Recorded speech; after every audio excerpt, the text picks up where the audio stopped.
Por que eu estou falando isso com tanta pedagogia?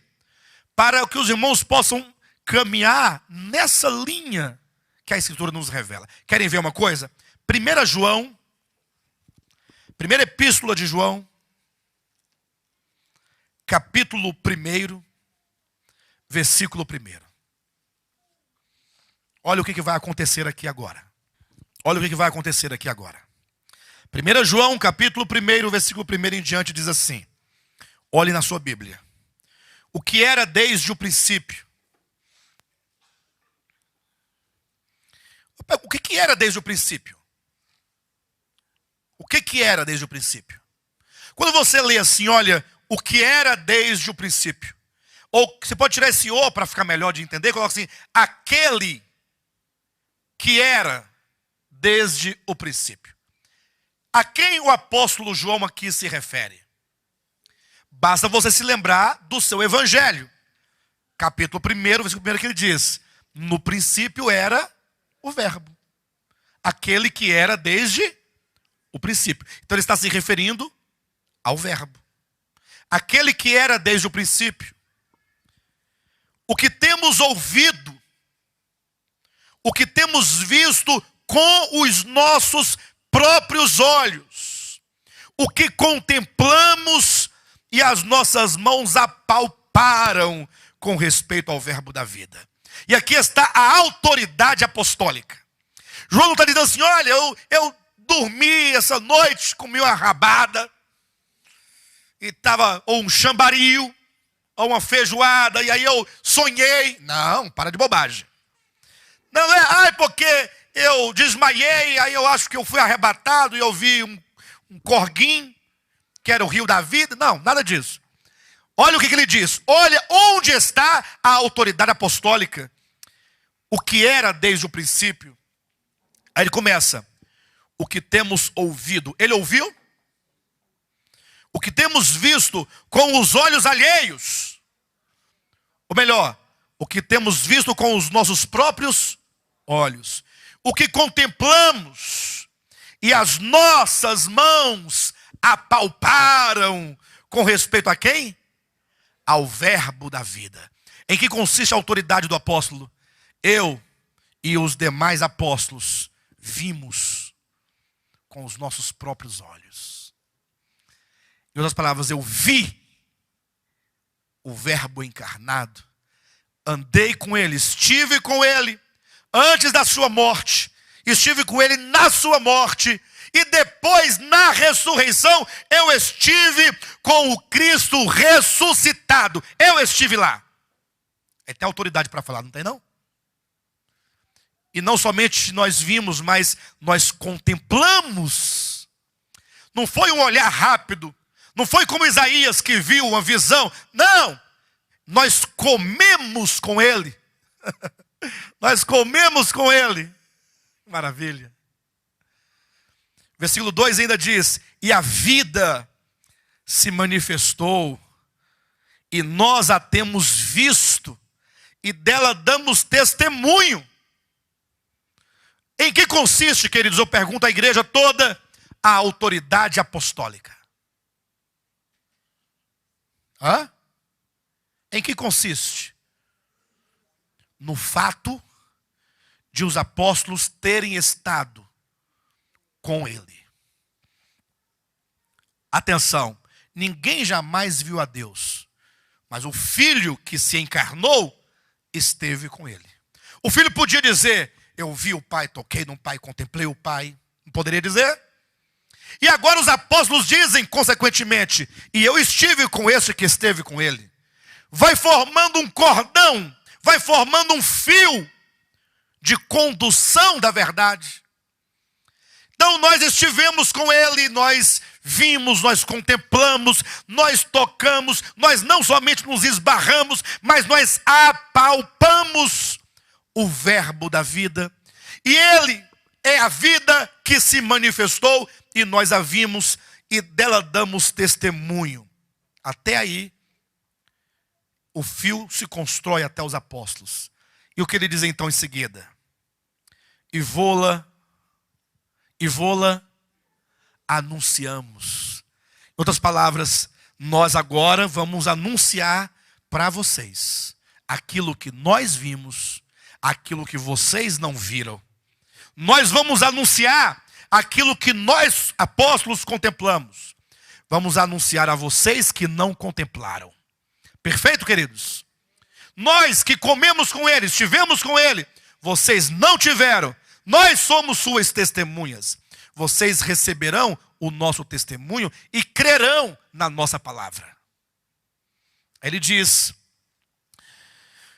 e a vida se manifestou, versículo 2, e nós a temos visto e dela damos testemunho e vô-la anunciamos, a vida eterna, a qual estava com o Pai e nos foi manifestada.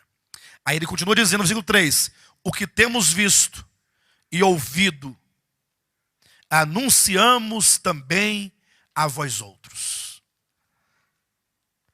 para que vós igualmente mantenhais comunhão conosco.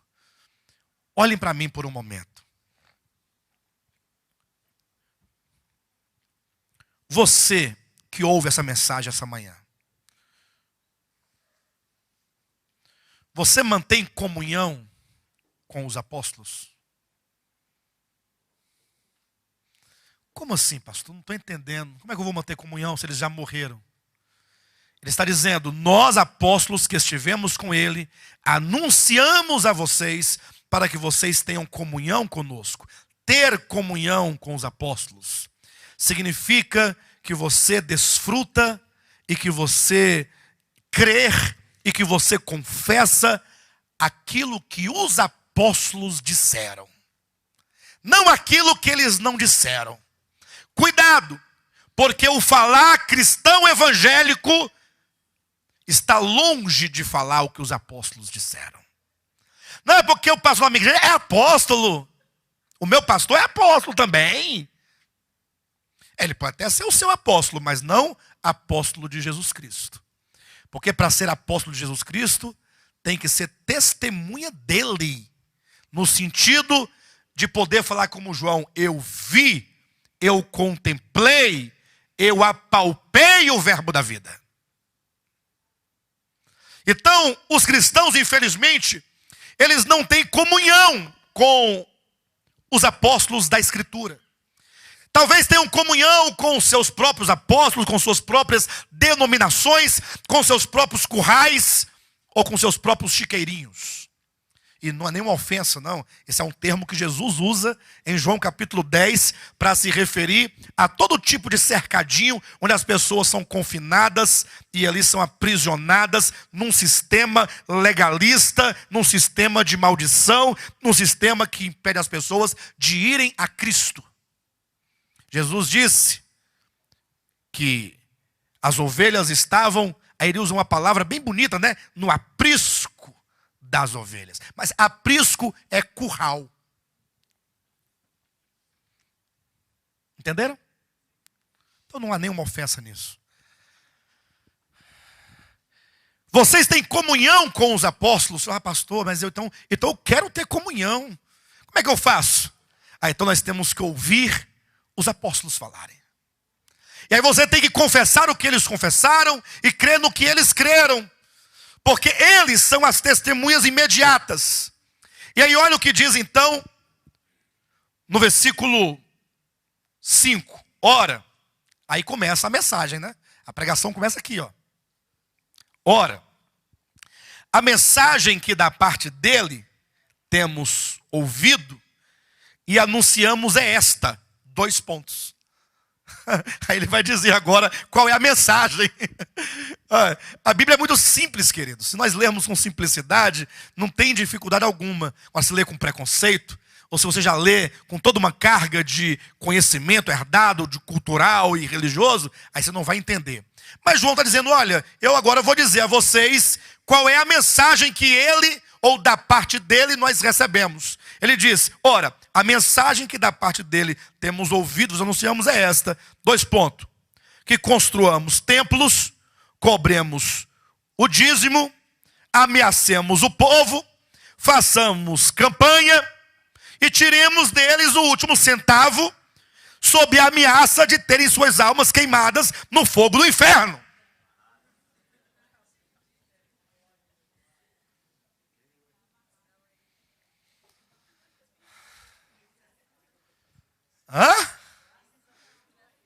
Não está aí na sua Bíblia, não? Mas vocês têm ouvido isso por aí? Indiretamente, mas a mensagem é esta. Vamos ler de novo, então. Vamos ler corretamente. Ora, a mensagem que da parte dele temos ouvido e vos anunciamos é esta: que Deus é luz e não há treva nenhuma. Nele não há treva nenhuma. Qual que é a mensagem? Deus é luz. Pastor, mas eu já sabia que Deus é luz. Deus não pode ser treva. Pastor, para mim, isso aí não diz nada. Porque Deus é luz. Essa é a mensagem? É, mas... E o que isso quer dizer? Que ele é luz? Osram? Que Deus é luz? Ele é uma tocha de fogo? O que quer dizer Deus é luz? Vamos ler. A mensagem que dele temos ouvido e vos anunciamos é esta: que Deus é luz e não há nele treva alguma. Aí eu quero ler com os irmãos, capítulo 2, versículo 9. Quando João, ele vai nos demonstrar o significado dessa luz. Deus é luz, e o que isso significa? Capítulo 2, versículo 9, ele diz, olha, aquele que diz estar na luz. Em outras palavras, se Deus é luz, e alguém diz estar na luz, alguém diz estar em Deus. Então, olha só, muita gente diz, olha, nós estamos em Deus, nós temos Deus, nós pregamos Deus. Olha como o fio voltou da origem lá. Quem aqui está na luz? Levanta a mão. 14 pessoas, muito bom. Os outros ficaram na dúvida, né? Eu falei, sei lá, vai que eu não estou na luz, né? Ei. Não, mas é provável que talvez você não esteja mesmo, não sei. Não, você está certo em ficar na dúvida. Perfeito. Mas por todos os efeitos, olha o que diz o versículo 9. Aquele que diz, aqui não diz aquele que está na luz, aquele que diz estar na luz. Ou seja, aquele que diz que está em Deus, aquele que diz que tem Deus, e que prega Deus, e que está do lado de Deus, ou ao lado dele, ou do lado dele, há os dois significados. Aquele que diz estar na luz e odeia a seu irmão, até agora está nas trevas. Aquele que ama seu irmão, permanece na luz, e nele não há tropeço. Quando diz que Deus é luz, e nele não há treva nenhuma, e então você diz que você está em Deus e está na luz, então você deve amar o seu irmão. O amor é a manifestação da luz de Deus dentro de você. Se você está na luz, essa luz tem que brilhar. E quando então essa luz que é Deus brilha, esse brilho não é uma luz que você fica todo amarelo, né? Fluorescente. Não. Essa luz se manifesta em amor. A mensagem dele é esta. Olha o que diz o capítulo 3 de Evangelho de João, capítulo 3, versículo 11 em diante. A partir do versículo 11 diz, porque a mensagem que ouvistes desde o princípio é esta: que amemos uns aos outros. Aí fala, pastor, mas eu amo os irmãos. Aí é onde é que entra o problema, né? Porque qual é a mensagem? Não, nós temos que amar uns aos outros. Amar. A mensagem é o amor. Olhem para mim. Olhem para mim em nome de Jesus e peça a Ele que te revele agora essa verdade. Você fala assim, não, mas a mensagem é o amor. Aí logo você dá aquele sorriso, né, de amor, né? Como é o sorriso de amor, irmãos?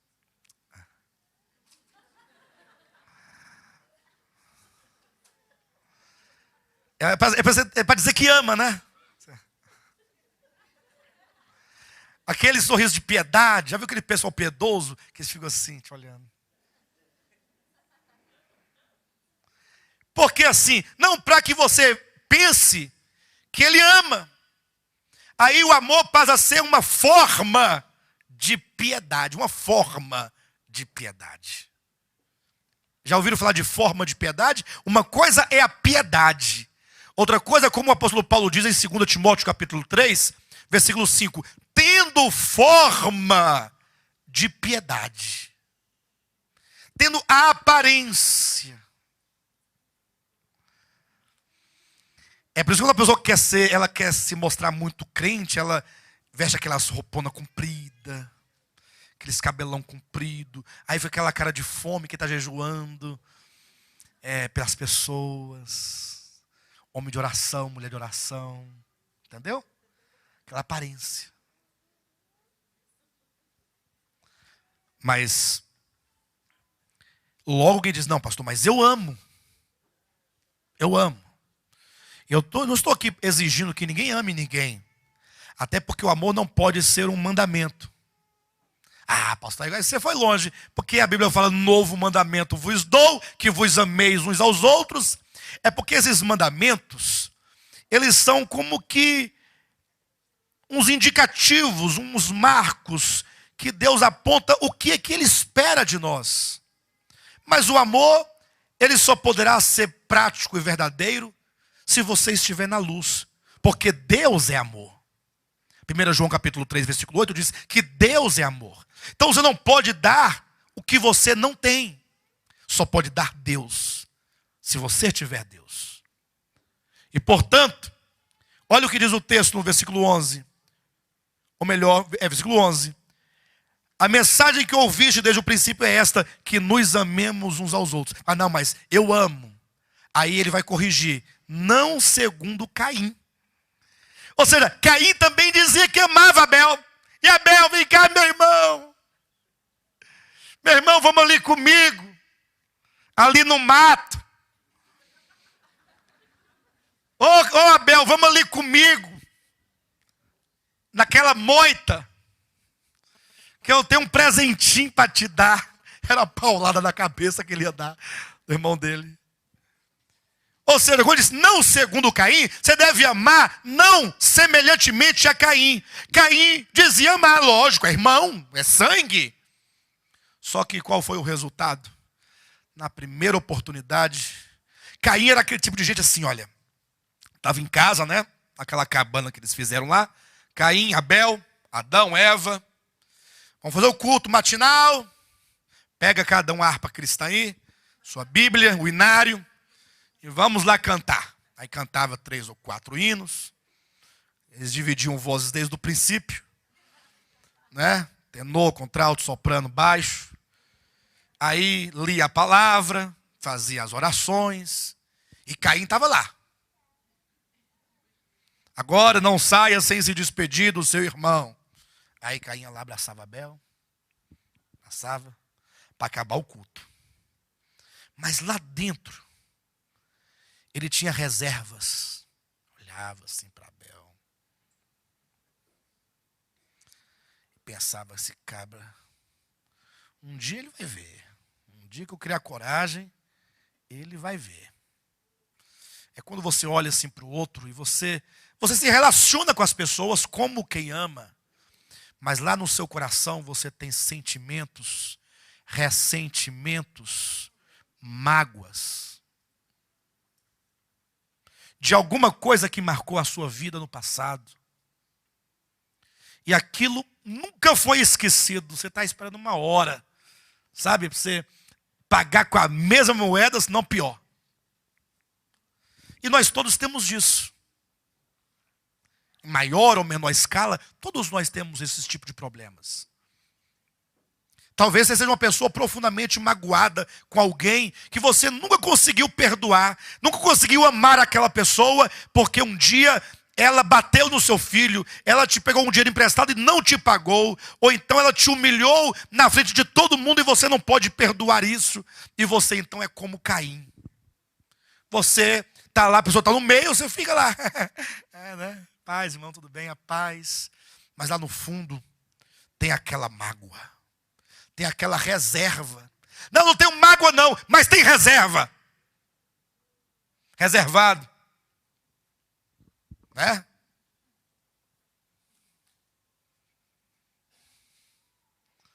O amor, ele não se ufana, não se ensoberbece, ele não arde em ciúmes, tudo crê, tudo suporta, tudo espera.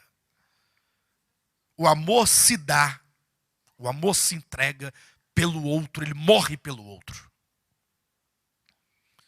Então a Escritura diz, não segundo Caim, que era do maligno e assassinou seu irmão. E aqui está um grande detalhe. E assassinou seu irmão. Lembram de Mateus capítulo 5, quando Jesus Cristo fala sobre a lei de Moisés? Ele fala assim, olha, na lei está dito, não matarás. Lembram disso? Na lei está dito, não matarás. Eu não vou perguntar quem já matou alguém aqui, porque talvez 2 ou 3 vão levantar a mão. Vai ficar chato, né? Vai ficar muito chato. Eu matei 14. Eu matei 22. Vai ficar chato, vai ficar muito chato. E não é bom essas coisas, o pessoal vai ficar com medo do outro, né? Opa, esse é matador, eu quero ficar longe desse irmão. Mas isso na vida pregressa, no passado. Mas no geral, ninguém matou ninguém aqui. Não, pastor, Deus me livre, cruz credo.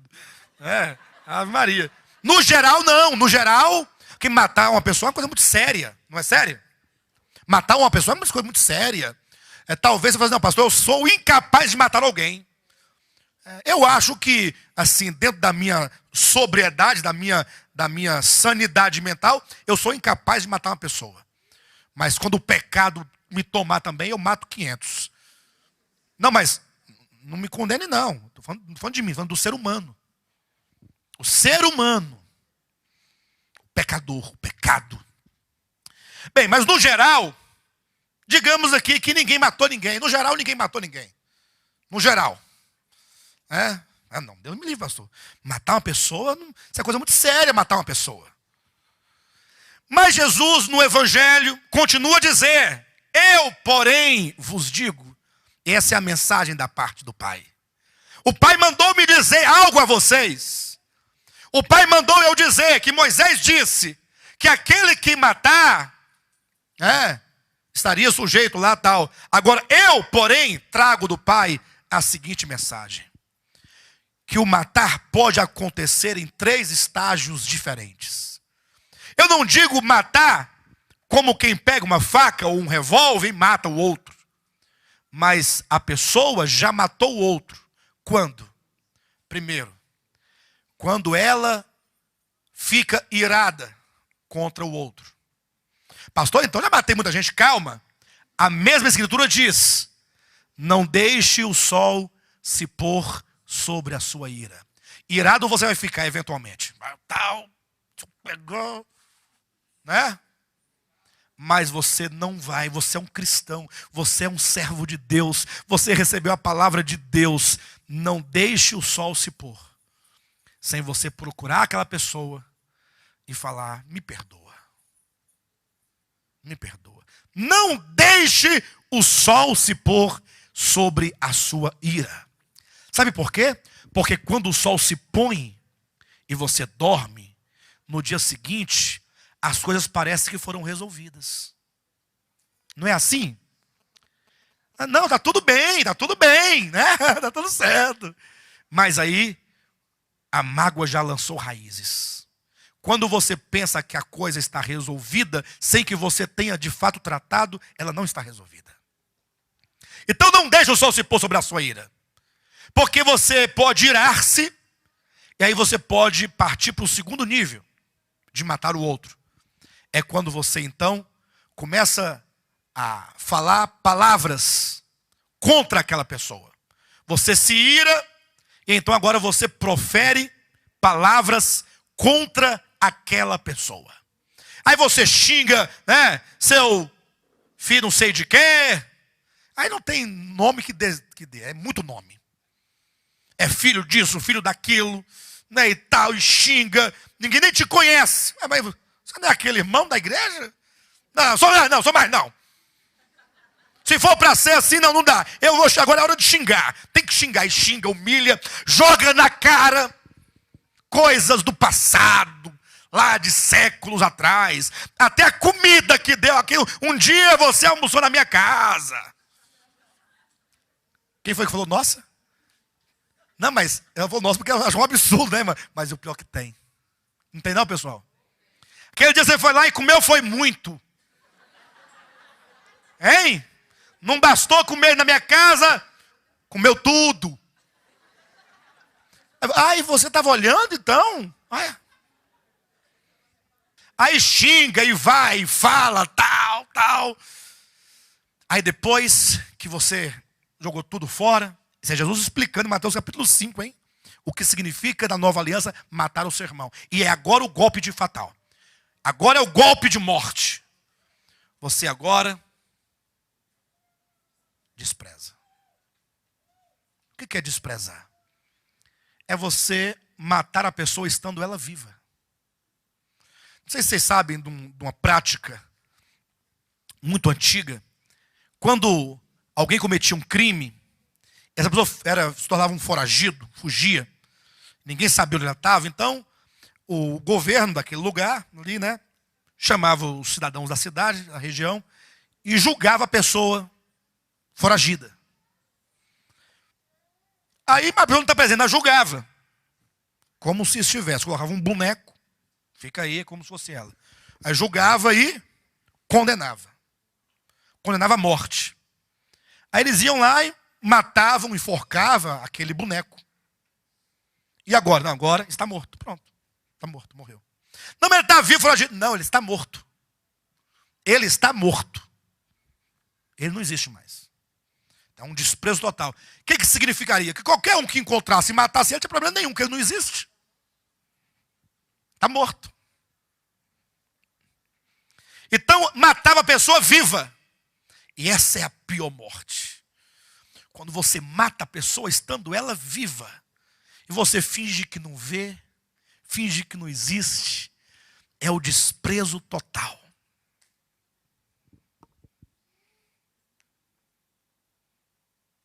Aí você já terá matado a pessoa.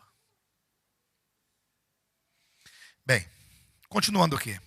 Capítulo 3, versículo 12. Não segundo Caim, que era do maligno, assassinou seu irmão. E por que o assassinou? Porque as suas obras eram más. E as de seu irmão, justas. E aqui vem o sentimento que fomenta o desejo de morte. A inveja. A inveja. A inveja que às vezes domina toda a sua vida. Pessoas que vivem a vida toda em função do que o outro tem, do que o outro pode. E aí quando eu não posso acompanhar, a minha inveja, ela é uma força muito grande, mas eu não tenho os meios de acompanhar o outro. Aí isso agora vai se manifestar em palavras de acusação. Eu já vi gente tão invejosa que chega a falar da roupa do outro. O Josué, eu não sei não, viu? Como crente, deixa a desejar. Você viu o sapato dele? Caríssimo. Olha a inveja do outro. Inveja. Pastor, mas o irmão não estaria errado? Não, isso é outra coisa. O problema é que ninguém aqui tem o direito de julgar a vida de ninguém. Não julgueis para que não sejais julgados. É a mensagem de Cristo. Agora começa aquela inveja corroendo. E aí isso começa a se transformar em acusações, em falatórios. E vai contaminando a mente de outras pessoas. Diz o texto então em 1 João capítulo 3, versículo 13. Irmãos, não vos maravilheis se o mundo vos odeia. E agora ele vai colocar que se o amor é a manifestação e a prova de que alguém está na luz, o contrário disso é o mundo. Aí vamos lembrar de 1 João 2, 15, 16, 17, quando João diz, não ameis o mundo, nem as coisas que no mundo há, porque tudo que há no mundo, a concupiscência da carne, dos olhos, não procedem do Pai, Então o mundo, queridos, cuidado. Muitas vezes se pensa que o mundo é a festinha. A pessoa está lá toda alegre, reuniu a família. O filho passou no vestibular, vamos fazer um churrasco, vamos dançar aqui agora, de alegria. Olha o mundo, ó. Fico olhando, mas esse povo tudo mundano. Eu posso falar porque eu já pensei isso, e eu já falei isso, e eu já preguei isso, posso falar. Passava assim, aí a gente estava com raiva porque a gente não podia ser feliz. Aí tinha raiva da felicidade dos outros. Doido para estar lá, mas não pode, porque senão vai para o inferno, senão vai perder, é tudo. É o quadradinho que eu falo sempre aqui. Aí fica com raiva. A pessoa chama essas coisas de mundo.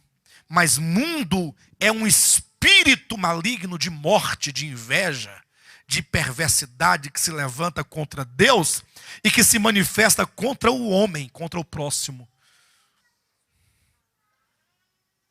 Então é esse espírito de concupiscência carnal, de concupiscência dos olhos, de soberba da vida, essa concupiscência que são desejos carnais, que faz com que nós alimentemos a mágoa, o ódio, a aversão às outras pessoas.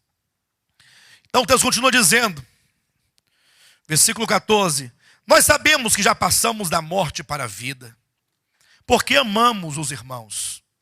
Ou seja, o amor é a coisa mais natural que existe naqueles que passaram da morte para a vida. O que significa isso? Talvez você esteja pensando, ora, depois dessa mensagem, eu não sei não, viu? Eu não sei se eu vou dar conta, eu não vou dar conta de acompanhar. Porque antes era mais fácil, mandava mudar a roupa, eu mudava a roupa. Mandava tirar o brinco, eu tirava o brinco. Não bebe cerveja, eu não bebia cerveja. Era só seguir ali, ó, igual um pinguim, certinho. Mas agora não, agora ao ouvir a mensagem de Cristo, eu tenho que tratar com coisas profundas. Aí você talvez se sinta incapaz, eu não consigo. Como é que eu posso resolver esse problema? Você pode. Olha o versículo 14. Nós sabemos que já passamos da morte para a vida, porque amamos os irmãos. Ou seja, se você creu em Jesus Cristo, você passou da morte para a vida. E se você não está mais na morte, está na vida, esta vida, que é o poder de vida indissolúvel, é suficientemente capaz para te habilitar a tratar com o seu coração. Basta que você ore a Deus e diga, ó vida divina que habita em mim, capacita-me. E essa vida, como eu disse semana passada, é o poder da vida de ressurreição. O que é o poder da vida de ressurreição, queridos? O que é o poder para o conhecer e o poder da sua ressurreição? Filipenses 3:9. Ou pode pegar também Efésios capítulo 1, versículo 17, 18 e 19. Quando no 19 de Efésios 1 diz o seguinte, que Paulo orava para que Deus abrisse nossos olhos, para que nós pudéssemos entender algumas coisas e dentre elas pudéssemos compreender o poder da vida de ressurreição que nos ressuscitou com Cristo. E que poder é esse? É sair rolando no chão? É babar? É cuspir nos outros? É gritar mais alto que o outro? Falar em língua mais alto que o outro? Ir para os montes? Ficar lá rolando no chão, sai com o cabelo cheio de terra e de graveto. O que é o poder da vida de... Está todo mundo querendo poder. O meio pentecostal, o neopentecostal querem poder. Mas o poder da vida de ressurreição, para você entender, você tem que olhar para Cristo. Porque operou primeiramente nele. Aí eu lembrei aos irmãos da fraqueza do homem. Como que aquele homem, Jesus, aquela humanidade, era frágil desde o nascimento, sujeito a tantas coisas. E o fim daquela humanidade, foi a morte e o túmulo. Tem fraqueza maior do que o Cristo de Deus sepultado um dia e uma noite, 2 dias e 2 noites, 3 dias e 3 noites? Tem fraqueza maior do que essa? Hã? Olha para o Cristo sepultado. Olhe por um momento. Contemple agora, naquele túmulo escuro, selado com uma pedra, e aquele cadáver magro, sem sangue, cheio de hematomas, de ferimentos, totalmente morto.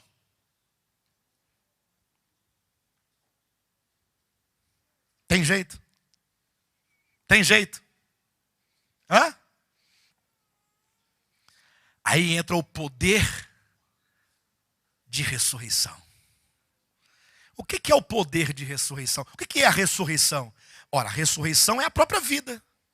Não é porque diz eu sou a ressurreição e a vida. É porque a ressurreição é a vida que sai da morte. Ou seja, é a vida e é o poder capaz de vencer o pior dos inimigos e maior de todos eles, que é a morte.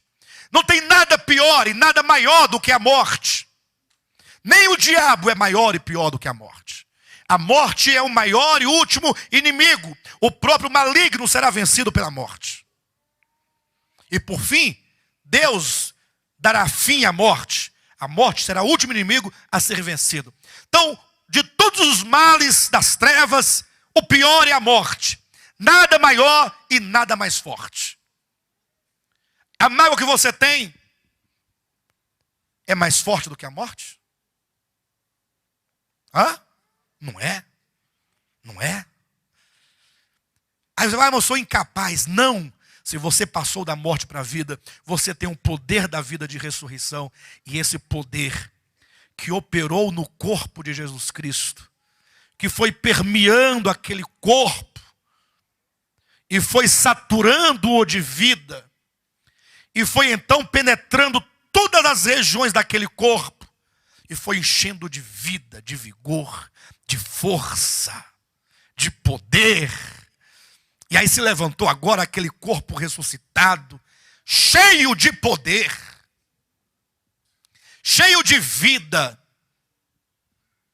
E não somente agora totalmente pleno, mas ele ascende acima de todo principado e potestade, poder e domínio. E esse poder está em você e está em mim. E você poderá fazer uso deste poder. E este mesmo poder vai te fazer elevar-se dessa vida rasteira de mágoas, de angústias, de inveja, de hipocrisia, para que você possa viver uma vida como aquele que está na luz. E eu não posso deixar de ler o restante do texto, que diz no versículo 15: todo aquele que odeia seu irmão é assassino. Ora, vós sabeis que todo assassino não tem a vida eterna permanente em si. Nisto conhecemos o amor. 2 pontos.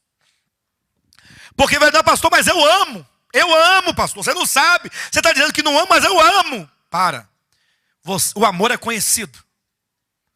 Você não precisará mais se enganar a partir de hoje. O amor é conhecido.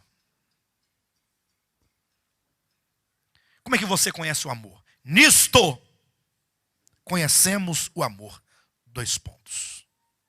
Que Cristo deu a sua vida por nós. Não bastaria João dizer no Evangelho: Deus amou o mundo de tal maneira. Ah, mas eu amo o mundo de tal maneira. O amor não são palavras. O amor se manifesta quando Deus deu o seu Filho. Essa é a prova do seu amor. O amor, portanto, o que ele faz? Ele dá. E não somente ele dá a si mesmo. Diga para o seu irmão, por favor: o amor se dá. O amor se entrega.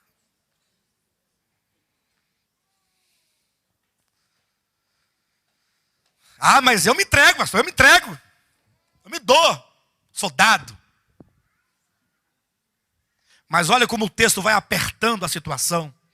João, ele vai colocando as coisas e vai chegando num ponto que o indivíduo ou ele confessa ou ele sai correndo.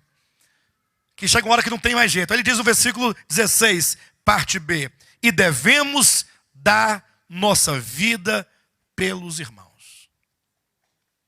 Não, mas eu dou minha vida pelos irmãos. Versículo 17, ora,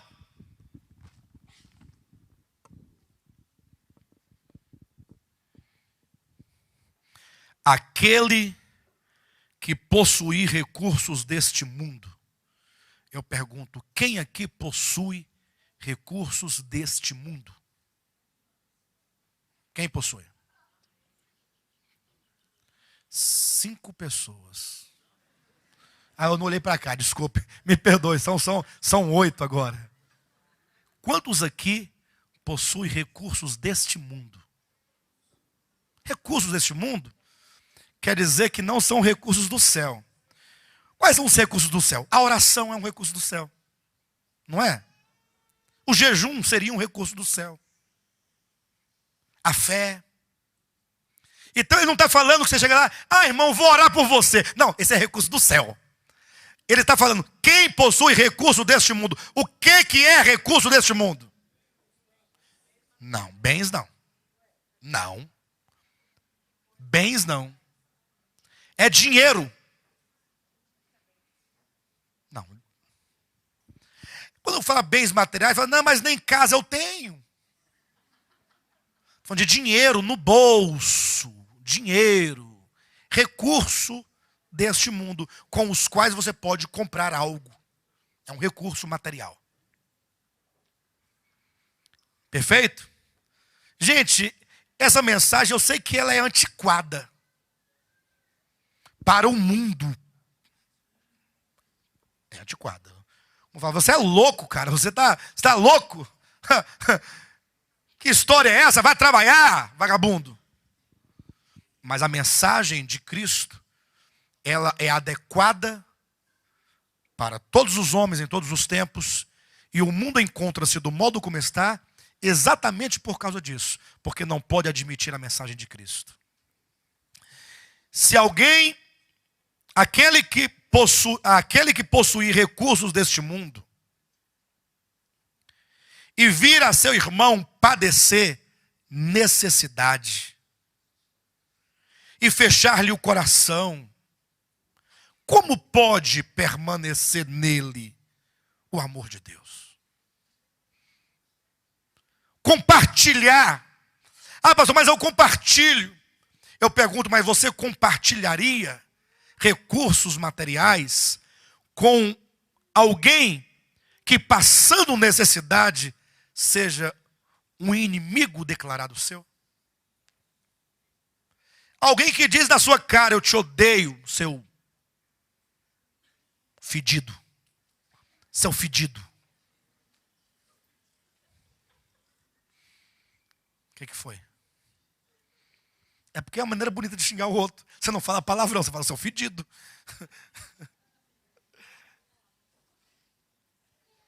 E aí nós não devemos medir esforços e nem classificar pessoas.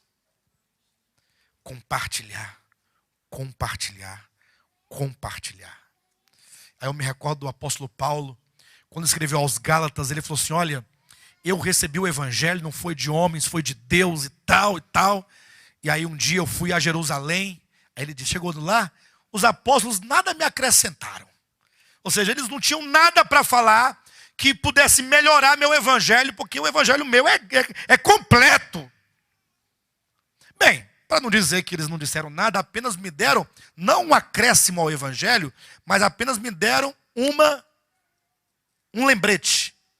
Não se esqueça dos pobres. Poxa vida. Imagina só Pedro, Tiago e João.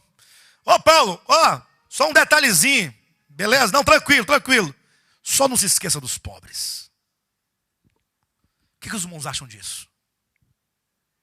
Olha para o seu irmão e diga para ele, não se esqueça dos pobres. Não se esqueça. É a mensagem dele. É uma coisa simples, Mas é uma coisa que precisa de tratar o coração, porque nós queremos mais e mais. Não é que você não possa ter, é que você precisa repartir. E aí diz assim, olha, versículo 18. Filhinhos, não amemos de palavra, nem de língua, mas de fato e de verdade. E nisto conheceremos que somos da verdade, bem como perante Ele tranquilizaremos o nosso... Olha, vou ler de novo. E nisto conheceremos que somos da verdade. Não existe verdade de Deus sem amor, e não existe amor sem doação, e não existe doação sem compartilhar as necessidades. E nisto, portanto, nós conheceremos que somos da verdade. Você é da verdade de Deus? Hein, pessoal? Que tal nós revolucionarmos as nossas vidas? O nosso grande desejo atual é sermos uma igreja, entenda, entre aspas esse termo, de portas abertas. O que significaria isso? Eu coloquei o termo entre aspas, porque não se usa o termo igreja para se falar do local de reuniões, né? Mas como se fosse, não nós presos dentro de 4 paredes, isolados da nossa comunidade, mas um local de portas abertas no sentido de nós estarmos em contato com o nosso povo, com as pessoas.